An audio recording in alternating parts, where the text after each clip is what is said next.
Berapa lama awak nak single? Panglima perang. Saya tak nak single pun, tapi saya mencari jodoh. Kalau betul masa sekarang tak ada siapa yang nak confess.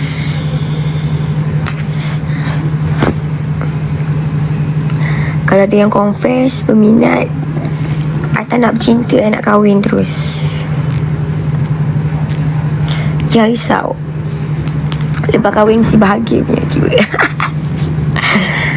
Tengoklah kita macam mana awak tiba. Sebelum ni konten je ke atau siapa?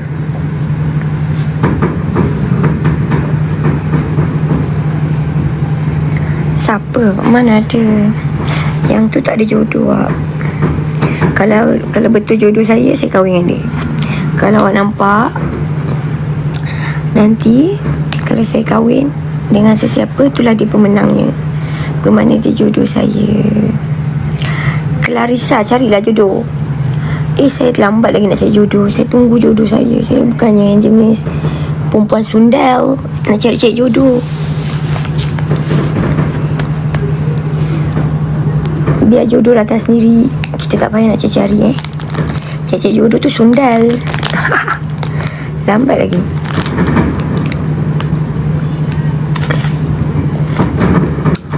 Itu bukan type I. I nak yang mahal. I nak lelaki tu yang betul-betul menjadikan I satu-satunya, jujur, confess lah dulu. Mana tahu kan Farah tak keluar ke? Tak, baru balik gym. Zaman sekarang susah nak ikhlas dan jujur. Itulah. Ada je mesti ikhlas dan jujur tu jodoh saya. Kalau dia tak ikhlas tu maknanya dia bukan jodoh saya. Tu je. Sebab saya seorang yang ikhlas. Saya seorang yang setia, jujur. So jodoh kita ni cerminan kita. So I tak tahu siapakah saya punya jodoh. So jodoh kita cerminan kita. I tak boleh nak bayangkan betapa setia dan jujurnya I punya jodoh. FM terima ke kalau dimadukan? Tak nak. Saya nak yang single ataupun duda. Duda okey lah. Tapi tengoklah dia baik ke tak, ikhlas ke tak, jujur dengan I, okey je. Janji dia ada ciri-ciri yang baik.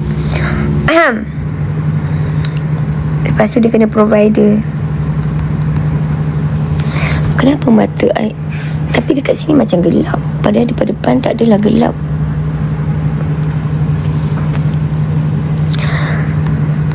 Alisha Wawa kenal dengan adik saya nak kerja TUDM. Wow. Adik, umur adik berapa? Boleh je. Kalau ada jodoh, saya terima je. Saya tak kisah jodoh saya. Yang penting dia provider. Tak provider tu apa? Provider lah, bertanggungjawab. QDM tu apa Yang tinggal-tinggal orang tu ke? Tak nak. Oh, saya manja. Saya tak boleh orang tinggal saya. Saya seorang yang berkepit 24 jam. Oh, tak boleh. Askar tak nak. Oh, lagilah tak nak.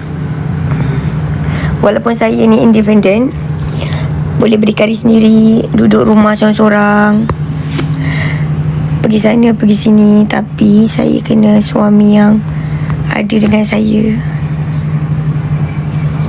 Saya manja, saya tak boleh. Sebab sebelum ni saya ada boyfriend